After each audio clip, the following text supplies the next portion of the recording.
Hey everyone, welcome to our deep dive. Today we're going to be looking at some cultures you might not know a ton about. Mm-hmm. The indigenous groups of Southern South America. Yeah. We got a bunch of really interesting material on this.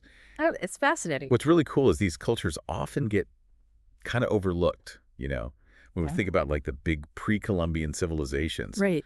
We often forget about these guys. Yeah, and that's what I think makes them so interesting. I mean, these cultures, they didn't have the massive monuments or the complex political systems like some of the more famous groups, but Yeah.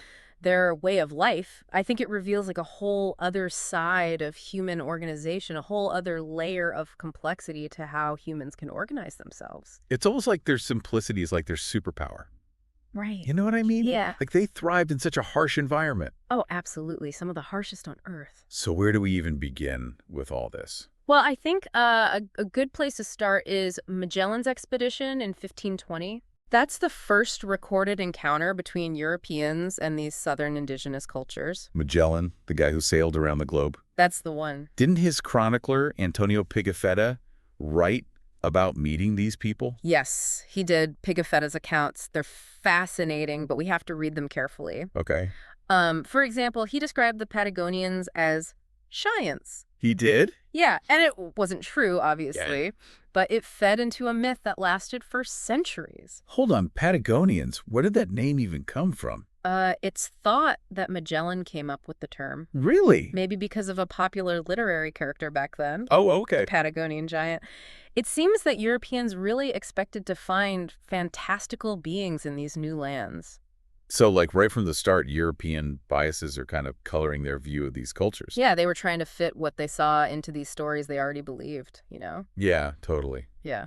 Makes sense, I guess. Yeah. Okay, so enough about misconceptions. Right. Let's get to know some of these cultures. Our sources talk about the Jagan people, who were nomadic seafarers living way down at the tip of South America. Yeah, the Yagan were incredibly resilient. Yeah. I mean, they lived their entire lives on canoes. Wow. They wore minimal clothing, even in frigid temperatures, and relied completely on the sea for everything they needed. Wow, that's amazing. I read about those 4 Yagan individuals Captain Fitzroy brought to England. Oh, yeah. That must have been a wild This experience. is quite a story. Tell us about that. So Fitzroy, he brought 4 Yagan back to England, Okay. including one they called Jemmy Button. Can you imagine being taken from your traditional life to the heart of 19th century London? Oh my gosh, no. I mean, it was this bustling metropolis in the middle of the Industrial Revolution. Right. Huge culture shock. That's a huge culture shock. It's hard to even imagine. Yeah, they spent a year there. Wow. They learned English, and they even met the royal family. Wow. But then Jimmy Button chose to go back. Why would he do that? So when Fitzroy returned them to Tierra del Fuego a year later, Jemmy, he decided to stay. He did. Yeah, despite all he'd seen in Europe, he went back to his traditional life Wow. and even married a Yagan woman. That's amazing. It really makes you think about the pull of home and the importance of one's roots. It does, doesn't it? He could have stayed in England, Right. but something drew him back to his own people. It's a powerful statement about identity and belonging. Absolutely. But what happened to the Yagan? Sadly, European diseases and displacement really decimated their population. Oh, that's so sad. Yeah, we actually know a lot about them because of Thomas Bridges. Okay. He was a missionary who lived among them. Oh, wow. He documented their language and culture and tried to protect them from mistreatment. So at least some of their story survives thanks to Bridges' work. Exactly. Speaking of fascinating cultures, let's move on to the Selk'nam. Okay, They were hunter-gatherers in the northern part of Tierra del Fuego, right? that's right. The Selk'nam were masters of survival in a harsh environment. They hunted guanaco with bows and arrows, Okay. and this fascinating weapon called boleadoras. Boleadoras. Have you heard of those? I don't think so. We'll have to look those up. Okay. And they also had a very unique social structure. They practiced polygamy. Polygamy. Yeah. Tell me more about how that worked for them. Well, resources were scarce, right? Right. So by having multiple wives from different areas, a Selk'nam man could access a wider range of resources. Oh, that's smart. Yeah, it was Yeah. a way to create a safety net and ensure the survival of the family unit. That's really interesting. It wasn't just a social custom. It was a brilliant survival strategy. Exactly. Our sources also mention the Hain. Oh, yes. What exactly was that? The Hain was a male initiation ceremony that was at the heart of Selk'nam culture. Okay. Picture this. Young men undergoing weeks of seclusion, Okay. adorned with symbolic masks and body paint, learning the secrets of hunting, storytelling, and the spiritual world. It was this complex journey of transformation, their rite of passage into manhood, and really crucial to their social structure. It sounds like an intense and deeply meaningful experience. Oh, definitely. Sadly, the Selk'nam, like the Yagan, suffered greatly from European contact. Yeah, that's right. Disease and displacement brought by settlers and missionaries nearly wiped them out. It's heartbreaking. It is. The story of Angela Loy, the last full-blooded Selk'nam who died in 1974, Oh, is a poignant reminder of the tragic impact of colonization. it breaks my heart to think about it. Yeah. But there were also stories of resilience, right? Oh, for sure. What about the Mapuche, the largest indigenous group in South America? They stood up to both the Inca Empire and Spanish colonization, didn't they? Absolutely. The Mapuche have a long history of resistance. Yeah. They were known as fierce warriors, Right. especially after the Spanish introduced horses to the continent. Wait, the Spanish actually helped them by bringing horses? Ironically, yes. Wow. It gave the Mapuche a huge advantage. How so? Well, they became expert horsemen, Right. which allowed them to expand their territory and resist both Chilean and Argentinian forces. So even though the Spanish were trying to control them, they accidentally gave the Mapuche a tool to fight back. Yeah, the horses changed everything. That's so interesting. While they faced immense pressure, the Mapuche never fully surrendered. Wow. The community of Naholpan is a perfect example. Okay. They were forced off their ancestral lands, but they eventually returned.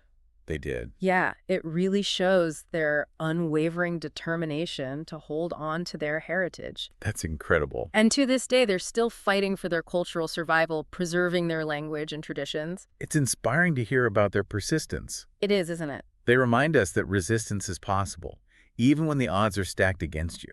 Exactly. The Mapuche are a true testament to the enduring spirit of indigenous peoples. Their story is far from over, Right. and their struggle for self-determination continues. Their story is a powerful reminder that history is not just about the past. It's about now, too. Yeah. It's deeply connected to what's happening right now. Right. And speaking of enduring spirits, let's turn to the Tehuelche, the nomads who roamed those vast Patagonian plains. Ah, yes, the Tehuelche, masters of their environment. Yeah. Imagine navigating that immense landscape, relying on your knowledge of the land and your skills to survive. That's incredible. They expertly tracked guanaco and rhea, Okay. used horses to cover vast distances, Right? and lived in these portable dwellings called toldos. Told us. Yeah. Cool. The sources you gave us mentioned two Tehuelche leaders, Casimiro Bigua and Tehuelche. Yeah. They had very different approaches to dealing with European expansion, didn't they? They did. Yeah. How so?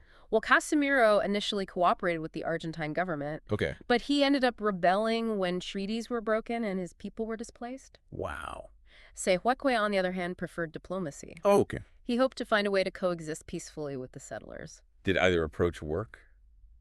Unfortunately, no. well. Both leaders met tragic ends. Oh, that's terrible. After his rebellion, Casimiro's story ends abruptly. What do you mean? Well, records show he was exhibited at the St. Louis World's Fair in 1904, and then he vanishes. Oh, my gosh. Tehuelche, despite his peaceful intentions, was imprisoned and died in captivity. It's hard to believe that a culture that had existed for centuries could be dismantled so quickly and brutally. Yeah, it's a tragedy. What happened to the Tehuelche after their leaders were gone? Like so many indigenous groups, they faced assimilation and marginalization. Right. Their traditional way of life was disrupted, and many were forced to work as laborers.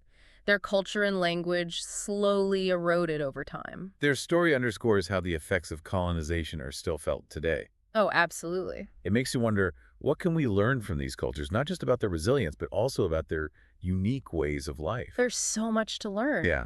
Their stories challenge our assumptions about what it means to be advanced or developed, and remind us that there are many different ways of being in the world. Yeah, I mean, yeah. these cultures found ways to thrive in incredibly challenging environments Right. and developed unique social structures and spiritual beliefs that helped them adapt and survive. It sounds like we have a lot more to unpack here. We do, yeah. Their ingenuity and resilience are just remarkable. It's true. Take the Yagan living on canoes in such a cold climate, Right. or the Selk'nam's Haines ceremony. It wasn't just a ritual. Mhm. It was a way to transfer knowledge, build social bonds, and pass on these really important cultural values. It really shows the power of tradition and storytelling in shaping a whole society. It really challenges our modern ideas of education and social structure. Yeah. We tend to think of progress in a very linear way. Yeah, But these cultures show us there are other paths to knowledge and resilience. totally. What about those early misconceptions we talked about? Right. Like Pigafetta's Patagonian giants. Yeah. That seems like classic European myth-making. Oh, absolutely. The idea of giants roaming unexplored lands, that was a common theme in European stories and folklore. Right. So Pigafetta's description probably exaggerated what he saw to fit those existing narratives. So instead of trying to understand these cultures on their own terms, they were trying to force them into boxes they already had. Precisely. These early accounts, while interesting, they need to be read with a critical eye. We have to consider the biases of the authors and the broader context of European exploration and colonialism. It's like trying to assemble a puzzle with half the pieces missing and a blurry picture to guide you. That's a great analogy. Thanks. It requires careful examination and a willingness to question what we think we know. Okay, so beyond the giant myth, what other misunderstandings about these cultures were there? Well, the Yagan people's minimal clothing in such a cold environment Right. that really baffled Europeans. I can imagine. They saw it as a sign of savagery, Right. not understanding the Yagans' deep knowledge of their environment and their body's ability to adapt. It's another example of judging a culture by completely different standards instead of trying to understand it within its own context. Exactly. And these judgments had real consequences. The attempts to civilize indigenous people often led to cultural disruption, displacement, and even violence. It's tragic. The very act of trying to improve these cultures ended up destroying them. But focusing on the positive, what can we learn from them? There's so much. Think about the Selk'nam's Hain ceremony. Yeah. It wasn't just about initiating young men into adulthood. It was a way to transmit knowledge, strengthen social bonds, and reinforce these really important cultural values. Well, It highlights the power of ritual and storytelling in shaping individuals and communities. they had their own unique methods of education and social cohesion, completely different from what we're used to. Exactly. And look at the Yagans' remarkable adaptability. Oh, yeah. They thrived in one of the harshest environments on Earth, living in harmony with the sea. Totally. They developed specialized skills for navigation, fishing, and even building their homes on canoes. It's mind-blowing. It really challenges our narrow definitions of what it means to be advanced or developed, doesn't it? It certainly does. These cultures demonstrate that there are countless ways of being in the world, multiple paths to knowledge and resilience. Right. They encourage us to broaden our perspectives and value diversity in all its forms. It's a reminder that all cultures have inherent worth, regardless of whether they fit our preconceived notions of civilization. Speaking of which, the Mapuche's determination to protect their land and culture is incredibly inspiring. Oh, it is. They never surrendered, even when facing incredible odds. Absolutely. Their story is a powerful example for anyone fighting for social justice and self-determination. Right. They highlight the importance of land rights and the need to respect indigenous sovereignty.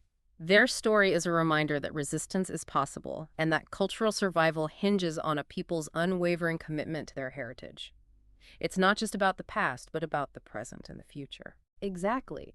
These cultures, though often overlooked, offer valuable lessons about adaptability, resilience, and the importance of cultural diversity. What struck me is that they didn't just survive, they thrived. Their art and rituals weren't just aesthetic practices. They were woven into the fabric of their societies, reflecting their beliefs and connection to their environment. You're right. Even without monumental architecture, these cultures were rich in artistic expression. Totally. The Selk'nam body painting, for example, is incredibly striking. Those images are so powerful. What was the significance of body painting in their culture? Well, it served many purposes. It could signify social status, clan affiliation, or a person's role in a ritual. It was a way to connect with the spiritual realm, to embody different beings or ancestors. It was a visual language, expressing their identity and beliefs. What other artistic practices were important? The Tehuelche were skilled weavers. Okay. Their textiles and adornments often incorporated symbolic imagery. They used feathers, beads, and other natural materials to create elaborate decorations that conveyed status and identity. It's amazing how they found such creative ways to express themselves, even with limited resources. It speaks to the human artistic spirit that transcends material circumstances. It does, doesn't it? And it's important to remember that these weren't static traditions. Right? Art and ritual were constantly evolving, Right. adapting to changing circumstances, reflecting the dynamism of these cultures. It challenges the misconception of indigenous cultures as frozen in time. There were and continue to be living, breathing societies, constantly adapting and innovating. Speaking of adaptation, their relationship with the environment was unlike anything we see in modern society. Absolutely. Their survival depended on a deep understanding of and respect for the natural world. It wasn't about exploiting resources, but about recognizing their place within a delicate balance. It was a very different mindset than the dominant Western view, where humans often see themselves as separate from or even superior to nature. Right. For these indigenous groups, the land wasn't just a resource to be exploited. Right. It was a source of sustenance, spiritual connection, and cultural identity. The Yagan, for example, were masters of the sea, their lives completely intertwined with its rhythms. They weren't just fishing, they were living in harmony with the sea, relying on their deep knowledge of its currents, tides, and marine life. It was their home, their highway, their livelihood. Exactly. And the land-based cultures like the Selk'nam and the Tehuelche also had profound ecological knowledge. The Selk'nam, skilled hunters of Guanaco, understood the animal's behavior, the best hunting grounds, and the importance of sustainable practices. Their hunting wasn't just about taking, it was about understanding and respecting the interconnectedness of the ecosystem. Precisely. And the Tehuelche, those nomads of the Patagonian plains, Right. they also had a deep connection to the land. They followed the seasonal migrations of animals and utilized their knowledge of plants and water sources to thrive in such a challenging environment. Their survival depended on this really intricate understanding of the interconnectedness of all things. These cultures offer a powerful model for living in harmony with nature. Their stories urge us to rethink our own relationship with the environment, don't they? They do. They remind us that we are not separate from nature, Right. but a part of it. Our well-being is intertwined with the well-being of the planet. That message is more urgent than ever as we face the consequences of climate change and environmental degradation. We need to rediscover that sense of interconnectedness and respect for the natural world. It's not just about conservation. It's about transforming our entire way of thinking and being in the world. Right. It's about recognizing that we're all part of the same web of life and that our actions impact the whole ecosystem. It's a powerful call to action, a challenge to move beyond the exploitative mindset that has caused so much damage. It's about recognizing the wisdom of indigenous cultures and learning from their sustainable practices. Speaking of wisdom, their spiritual beliefs offer a unique perspective on the world. Yeah. Their spirituality was deeply connected to their relationship with the environment, their social structures, and their art. What's striking is that they didn't separate the spiritual and material worlds like we often do. Right. For them, the sacred was woven into everyday life. It's a more holistic way of seeing the world, where everything is interconnected and infused with meaning. Exactly. The natural world was full of spiritual significance. Right. Mountains, rivers, animals, plants, all were seen as manifestations of the divine, or as beings with their own spirits and agency. It's similar to animism, where everything is alive and interconnected. It's a beautiful way of looking at the world. It is. And they also had a strong connection to their ancestors. Right. They believed the spirits of those who had passed on continued to influence the living, offering guidance and protection. So there was a strong sense of continuity between the past, present, and future. Absolutely. They honored their ancestors through rituals and ceremonies, seeking their wisdom and guidance. Their spiritual beliefs, though unique to each culture, often shared common threads. Like what? Reverence for nature, the importance of community, and a cyclical view of time. It sounds like a much more integrated way of understanding the world. Yeah, their spiritual practices, while often misunderstood, gave them meaning, purpose, and a sense of belonging to something larger than themselves. It's a reminder that spirituality is a fundamental human need, a way to make sense of the world and our place in it. Yeah. And speaking of understanding the world, their storytelling traditions were fascinating. Oh, yeah. Storytelling was more than just entertainment. It was Yeah. the heart of their education, their history, their spiritual beliefs. What's so unique about their approach to storytelling? Well, they relied on oral tradition, Right. passing down knowledge through generations by word of mouth. Right. And this shaped the very structure of their stories. Okay. They used vivid imagery, memorable characters, and recurring motifs that made them easy to remember and retell. It's like their stories were designed to be passed down, to stay alive in the minds and hearts of their people. What kinds of stories did they tell? Their stories served many purposes. They taught moral lessons, explained natural phenomena, preserved historical events, and reinforced cultural values. The Yogin, for instance, had creation myths explaining the origin of the world and their place within it. I can imagine those stories being told around a fire under a vast night sky, captivating listeners young and old. Yeah, and the Selk'nam incorporated storytelling into their ceremonies. Okay. The Hain, for example, featured masked dances and performances that brought their myths to life. The Tehuelche, as nomads, carried their stories across the vast Patagonian plains. Right. Their tales often featured trickster figures, animal spirits, and heroic journeys reflecting their close relationship with the natural world. It sounds like their stories were a way of understanding their world and their place within it. What recurring themes did you notice across these different cultures? Despite their differences, they often shared common themes: the importance of respecting nature, the power of community, and the resilience of the human spirit. These messages were woven into their narratives. These stories weren't just entertainment. They were vital to their culture, shaping their worldview and transmitting their values across generations. What can we learn from their storytelling? Their stories remind us that literacy isn't the only way to preserve knowledge. Oral traditions have their own power and beauty. For sure. They teach us the importance of connecting with our own storytelling traditions and recognizing the power of narratives to shape our understanding of the world. They remind us that stories have the power to transport us, teach us, and connect us across time and cultures. Their legacy encourages us to preserve oral traditions and appreciate storytelling in our own lives. It does. We often think of resilience as overcoming challenges, but these cultures remind us that it can also mean adapting and preserving cultural identity in the face of immense pressure. Right. It's about finding a balance between holding on to tradition and navigating a changing world. So how do we see this resilience playing out today? Well, it takes many forms. For some, it means reclaiming ancestral lands, revitalizing languages, and practicing traditional customs. Think about the Mapuche, who continue to fight for their land rights and autonomy in both Chile and Argentina. Their struggle shows their determination to survive and thrive on their own terms. And for others, it might look different, right? Exactly.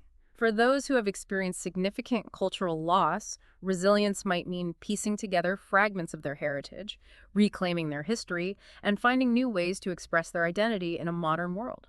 It's like rebuilding a shattered mosaic, finding beauty in the pieces and creating something new and meaningful. But what challenges do these cultures face today? Unfortunately, discrimination and marginalization are still ongoing issues. Indigenous people often face prejudice, lack of economic opportunities, and limited access to resources. It's a sad reminder that the impact of colonialism is still felt today. Yeah, the loss of land and resource is another huge problem. Right. Development encroaches on their territories. Right. And many communities are displaced or forced to adopt new ways of life that clash with their values. It underlines the urgent need to protect indigenous land rights and ensure that development doesn't come at the expense of cultural survival. It does. And the erosion of language and culture is a constant threat. Right. Younger generations, growing up in a globalized world, face pressure to assimilate, risking the loss of their heritage. It highlights the importance of supporting language revitalization programs and protecting traditional knowledge. Despite these challenges, it's inspiring to see how Indigenous communities are finding creative ways to assert their rights, revitalize their cultures, and build a more sustainable future. It is. Their efforts are a testament to the enduring strength of their cultures and the unwavering spirit of their people.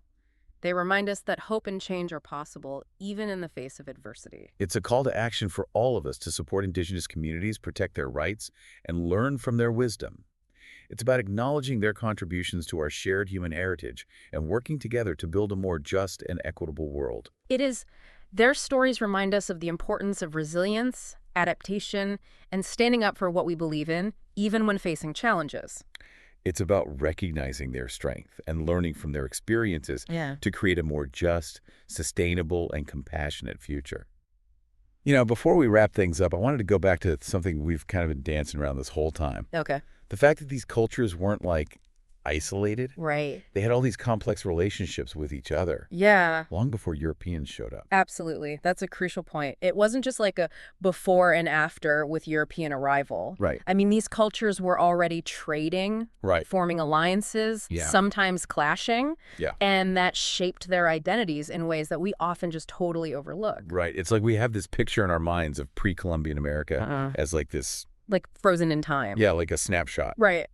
But it was so dynamic. Oh, yeah. And all these societies were interconnected. They were the And it makes the impact of colonization even more complicated to understand. It becomes a story of multiple worldviews colliding. Right. Not just a dominant one, steamrolling others. Right. And those collisions sparked moments of resistance, Right. large and small, Yeah. that really highlight how these indigenous groups weren't just passive. Right. They fought back, they adapted, and they found ways to keep their cultures alive.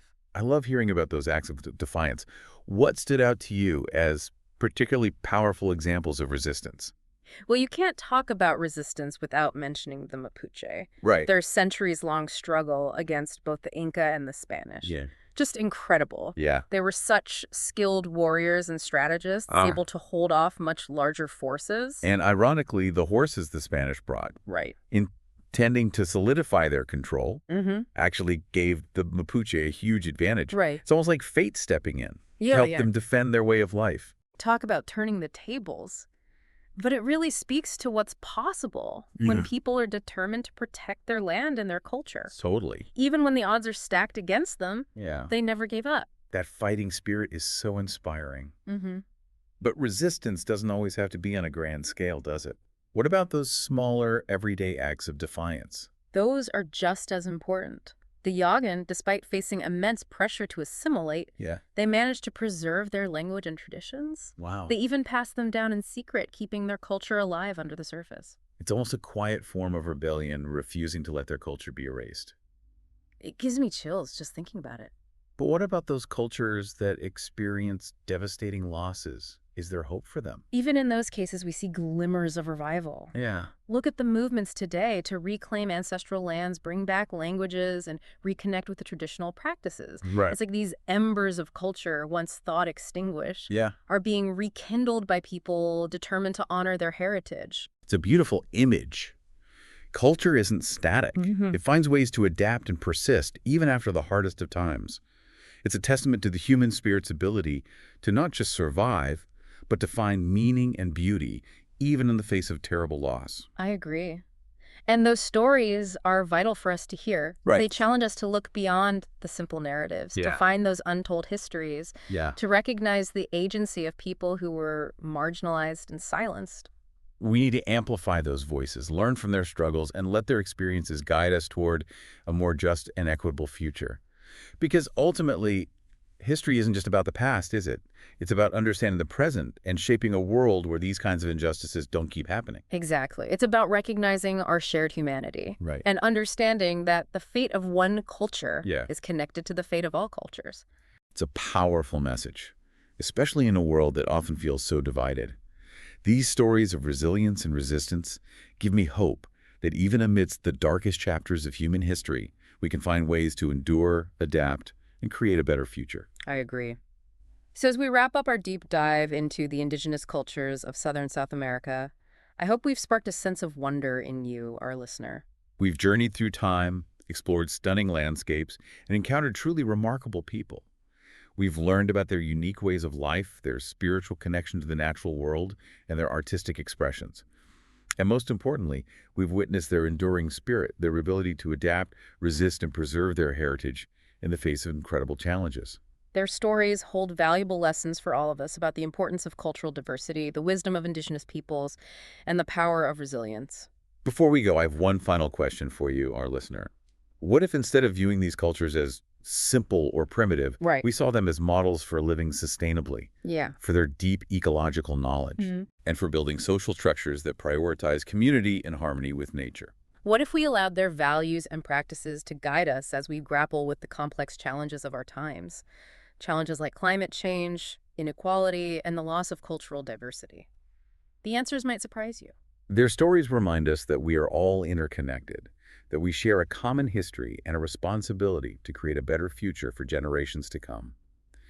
So keep exploring, keep questioning, and let these encounters with the past inspire you to build a more just, equitable, and sustainable world.